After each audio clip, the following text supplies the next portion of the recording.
Hello everyone, welcome to my channel competition tips by L Kumar. आज हम करेंगे एक और फेमस पोइट कह सकते हैं, राइटर्स कह सकते हैं, जॉन मिल्टन की कुछ इंपॉर्टेंट क्वेश्चन आंसर। सो ये क्वेश्चंस डिफरेंट एग्जाम से पूछे गए हैं और मैंने रेड हाईलाइट किए हुए हैं कि कौन से एग्जाम्स में किस महीने में और किस साल में ये पूछे गए हैं।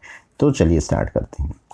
Question number first, which of the following poems did Milton write in octosyllabic couplet, यानी जिसमें 8 सिलेबल्स होते हैं, उसमें कौन सा वर्क है उसका। A il Penseroso, B on his blindness, C on the late massacre in Piedmont और डी लिसीडस।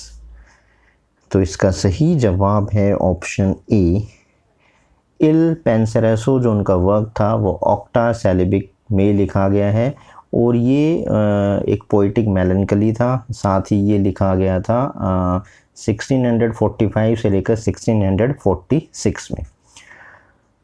और ये जो पोएम्स थी वो लैटिन और इंग्लिश दोनों में ही पब्लिश हुई थी। काफ़ी इम्पोर्टेंट वर्क है इनका ये। तो इसका ए है il Penseroso. Next question number second, the phrase, कौन सी phrase, bottomless perditions occur in Milton Paradise Lost in, यानी कि बॉटमलेस प्रीडिशंस जो फ्रेज है वो पैराडाइज लॉस्ट की कौन सी बुक में लिखी हुई थी। A book first, B book fourth, C book sixth या बुक डी बुक 11th में,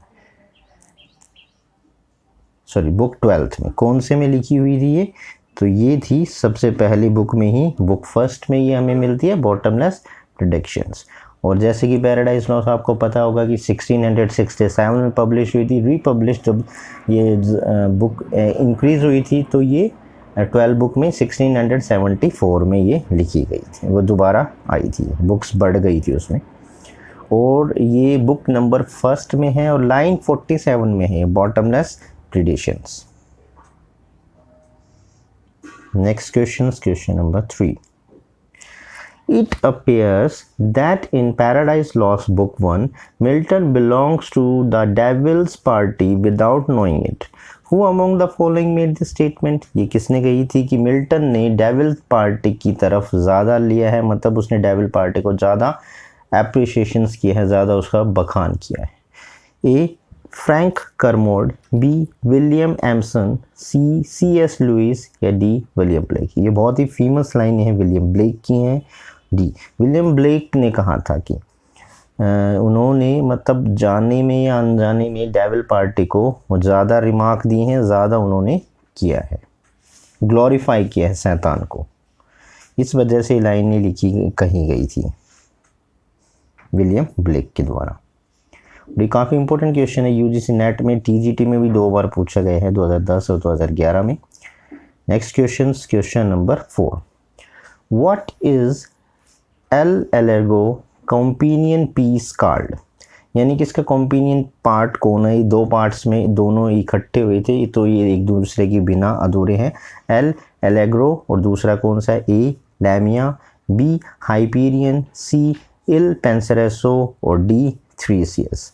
तो इसका सही जवाब है ऑप्शन सी, क्योंकि एल एलिग्रो के साथ दोनों ही कंपेरिजन है इल पेंसेरेसो का, ये दोनों इकट्ठे ही छपे थे। और ये एल एलिग्रो क्या है, एक पेस्टोल पोएम है जो जॉन मिल्टन ने लिखी थी, रिपब्लिश कब हुई थी, 1631 में ये पब्लिश हुई थी। तो एल एलेग्रो का मतलब भी पूछा जाता है और दोनों इल पेंसेरेसो का होता है। तो एल एलिग्रो का मतलब होता है हैप्पी मैन, ये इटालियन में कहा गया, इटालियन में द हैप्पी मैन। और एल इल पेंसेरेसो का होता है द मेलनकली मैन। तो ये क्वेश्चंस भी पूछे जाते रहे हैं कि इनका मतलब क्या है, क्योंकि इटालियन में है ये, दोनों ही पेस्टोरल पोएम है, एल एलेग्रो और एल पेंसेरेसो। तो एक का एल एलेग्रो का मतलब हो गया हैप्पी मैन और दूसरे का एल पेंसेरेसो का मतलब होगा मेलनकली। और ये दोनों जोड़े में ही आते हैं, पूछे जाता है कि इसका कॉन्टेम्प्ररी क्या है और इसका मतलब क्या है। इससे ज़्यादा क्वेश्चंस इसमें नहीं पूछे जाते हैं ये 2 वर्क्स के लिए।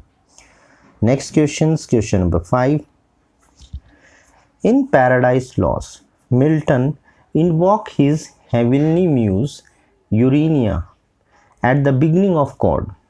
यानी बिगिनिंग कोट्स में कौन से किस तरीके से करना है। First book 1, second book 4, third book 9, fourth book 7।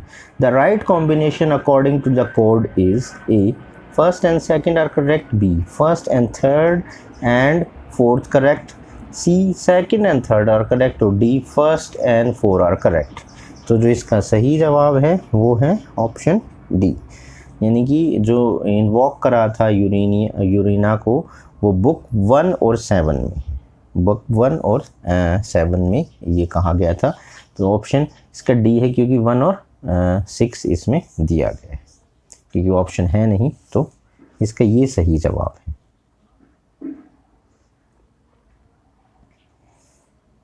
Question number 6, which of the following works of John Milton is an elegy. Elegy जो वर्क है उनका कौन सा है? A Lycidas, D L'Allegro, C Comus और डी पैराडाइज लॉस्ट। तो इनका जो एक एलिगरी वर्क है वो कौन सा है? लिसीडियस है। लिसीडियस जो पोएम है मिल्टन ने लिखी थी 1637 में, और एक पेस्टोरल एलिजी है जो पहली बार अपीयर हुई थी 1638 में। तो ये पेस्टोरल एलिगी भी लिख सकते हैं, लिसीडियस सही, ऑप्शन ए सही है इसका। Next question number 7, in Paradise Lost, book 9, Milton writes that Adam was overcome with dash and so ate the forbidden fruit against his better knowledge. A, female charms, B, exceeding love, C, faithful love, या D, taste so divine। तो ये तो अगर आपने paradise lost है तो इसका female charms की वजह से ये हुआ था, उसमें कि फीमेल्स ने जब खा लिया था तो उसने इंसिस्ट किया कि भाई मैंने खा लिया, और फीमेल्स की वजह से वो फॉरबिडन ट्री जो एक नॉलेजेबल ट्री था उसे खा लिया था। तो फीमेल चार्म्स इसका सही जवाब है।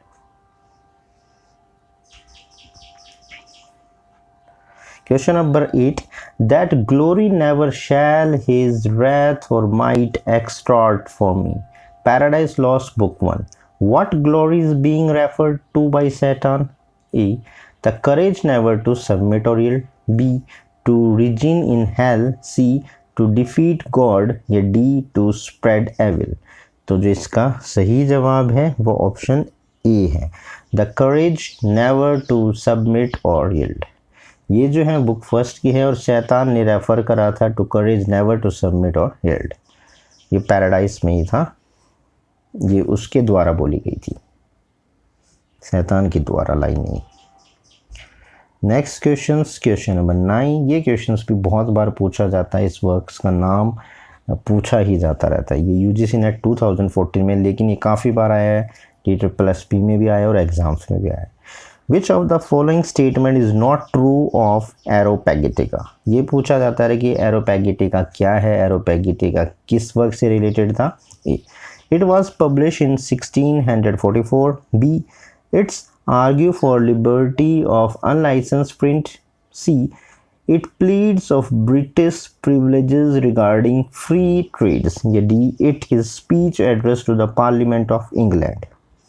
तो इसमें कौन सा सही नहीं है? नॉट है, ये नॉट ट्रू ऑफ एरोपैगिटिका है। तो इसका सही जवाब है कि ये ट्रेड से कोई मतलब नहीं था इसका, it's plead for British privilege regarding free trade नहीं था।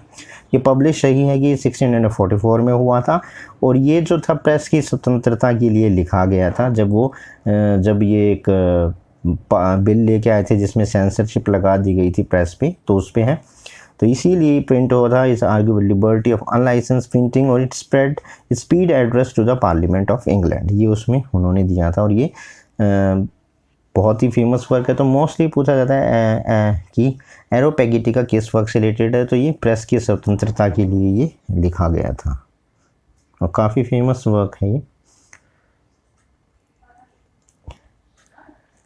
Question number 10, In tracing the history of English poetry, Thomas Gray, progress of poesy invoke a major poet as follow. Nor second, he that rode sublime upon the seraph wing of ecstasy, the secrets of the abyss to spy। यानी कि line है, nor second he that the rod sublime upon the seraphim of ecstasy, the secret of the abbey to spy. Who is he? ये ही कौन है इसमें? A William Shakespeare, B Edmund Spenser, C John Milton और John Dryden. तो ये जो लाइनें हैं वो किसके लिए हैं? जॉन मिल्टन के लिए। जॉन मिल्टन की जो प्रोग्रेस ऑफ पोएसी में थॉमस ग्रे ने जो इन्वॉक करा है, जॉन मिल्टन को करा है। जॉन मिल्टन के लिए ये लाइनें थॉमस ग्रे ने प्रोग्रेस इन पोएसी में लिखी थी। और काफ़ी इंपॉर्टेंट है कि आरपीएससी पीजीटी 2016 में भी ये क्वेश्चंस आए हैं।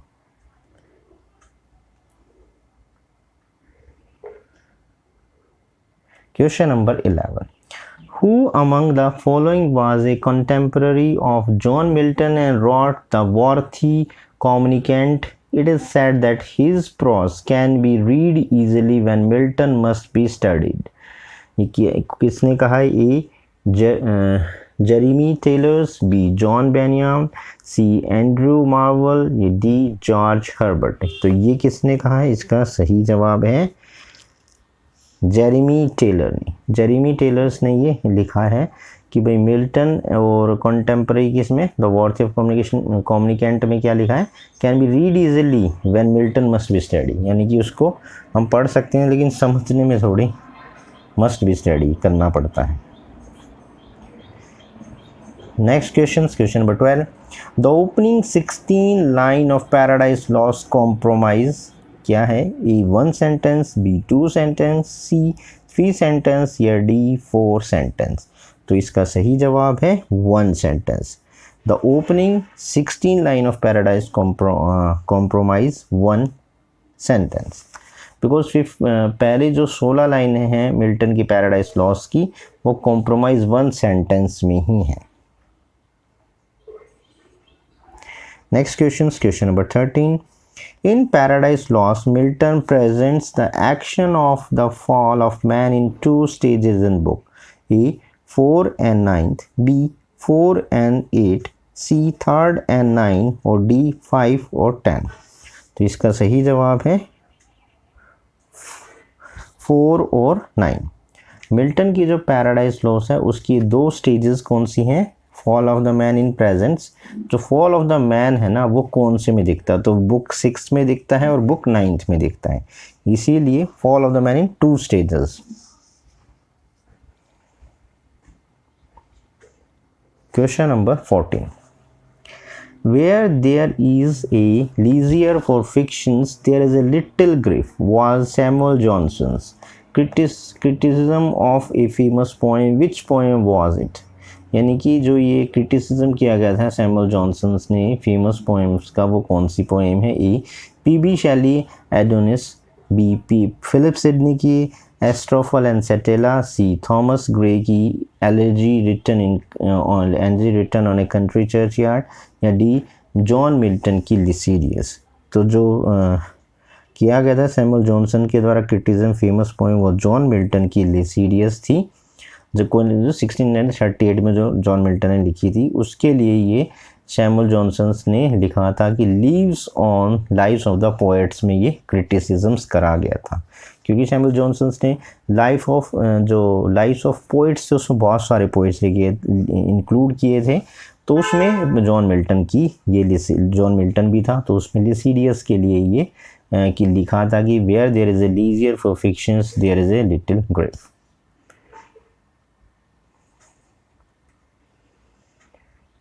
Question number 15. In Paradise Lost, which character narrates the story of the making of Eve from a rib in Adam's side? यानी कि पैराडाइज लॉस्ट जो कौन सा ऐसा कैरेक्टर है जो स्टोरी को नरेट कर रहा है making of Eve from a rib in Adam side? A Adam, B Eve, C Raphael या डी गॉड। किसने ये वो कर रही थी किस तरफ से? तो एडम ही था जो ईव की साइड से ही कर रहा था। तो Adam himself tell the story of making of Eve from his left side.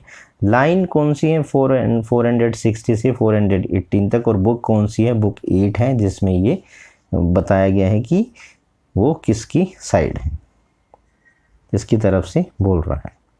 Next question number 16. John Milton descriptions of gold as a precious being. Paradise Lost book 2 is best described as A. Dactyl, B. An oxymoron, C. enjambment और D है ज़्यूगमा। तो जो paradise lost में description मतलब किया गया है, John Milton describe of gold as a precious bean, Paradise Lost book 2 में बेस्ट डिस्क्रिप्शन है ऑप्शन बी है ऑक्सीमोरोन। ऑक्सीमोरोन एक फिगर ऑफ स्पीच होती है जो apparent contradicted term appear in conjunctions होता है और उसके एक दूसरे की बिल्कुल अपोजिट होती है। तो उसमें ये टर्म जो प्रीशियस और बीन दोनों को यूज किया गया वो ऑक्सीमोरोन है। Next question number 17. Milton lament for his blindness occurring. A. Paradise Lost, B. Commune, C. Areopagitica और D. The Nativity Ode. तो इसका जो सही जवाब है द नेविटी ओड है। नेविटी ओड में जो पहली बार पब्लिश हुई थी 1645 में, उसमें ये थोड़ा सा अटेंशन दिया गया था कि जो जॉन मिल्टन है लेमेंट ऑफ हिज ब्लाइंडनेस की, तो नेविटी ऑफ ओड में था ये, जिसने ब्लाइंडनेस को बताया था। Next question number 18. Who replies to Milton questions dot God exact deliver light denying on his blindness. A. Milton's inner voice, B. God himself, C. Patience या D. Humor. तो ये अगर आपने पोइम पढ़ी है ऑन हिज ब्लाइंडनेस तो इसमें simple सा है कि पेशेंस में जो लाइन शायद 7 या 8 में होते हैं कि पेशेंस उसको रोकता है, पेशेंस ही उसको करता है कि dot God exact deliver light denying. तो ये रिप्लाई उसका कौन कहता है, पेशेंस ही उसको रिप्लाई करता है, पेशेंस को ये पर्सनिफाई किया गया था। Question number 19. Milton on his blindness ends with an expression of the poet. A. Faith in God. B. Questioning of the justice of God. C. Pessimism या D. Resentment at the loss of his talent. तो इसमें किस तरीके से जो blindness था उसका on his blindness जो पोएम थी एक्सप्रेशंस का क्या था, लास्ट में क्या निकलता है वो फेथ इन गॉड, मतलब वो फेथ इन गॉड वे में निकलता है कि वो पहले कहता है कि भाई मैं तो अंधा हो गया हूँ, मैं कैसे भगवान ने जो मुझे टैलेंट दिया था पोएम करने का वो मैं फुलफ़िल नहीं कर पा रहा हूँ, क्या भगवान जब मैं मर जाऊँगा तो मुझसे हिसाब लेगा इसका। लेकिन बाद में जो उसका पेशेंस होता है उसको पर्सनिफाई जिसमें किया गया पोएम में, तो वो कहता है नहीं भगवान को तुम काम करो मत करो, भगवान से उससे कोई मतलब नहीं है, भगवान तो उसके साथ भी है जो चुपचाप उसकी आज्ञा मान रहा है, उसके लिए उसके हाथ जोड़े उसके पास खड़ा है, क्योंकि भगवान का हुक्म बजाने के लिए जो लाखों हज़ारों एंजल्स हैं जो एक झटके में समुद्र से ही पार कर सकते हैं। और मैं जल्दी इसके लिए इसके ऑन हिज ब्लाइंडनेस पे एक वीडियो बनाऊँगा। और आज का लास्ट क्वेश्चन है question number 20. Who is Milton on his blindness is believed to serve God best? A. देखिए वही लाइन पूछ ली गई है फिर। A. One who bears his burden best. B. One who present a true account of his talent. C. One who does not allow talent to become useless. या D. One who makes full use of his talent. तो कौन है उसमें जिसको वो करता है, तो इसका सही जवाब है ऑप्शन ए। इसका सही जवाब है option A, one who beard his burden best, मतलब जो अपना बियर्स करता है बर्डन बेस्ट वो ही बिलीव करता है गॉड को। तो ये थे जॉन मिल्टन के क्वेश्चंस, पैराडाइज लॉस्ट के क्वेश्चंस, और ये मोस्टली उसके question paradise lost on his blindness के, और कुछ कोटेशंस जो दूसरे राइटर्स की इनके लिए दी जाती हैं वो क्वेश्चंस इसमें पूछे जाते हैं। तो मिलते हैं अगले वीडियो में कोई नए टॉपिक के साथ, तब तक के लिए हैव ए नाइस डे।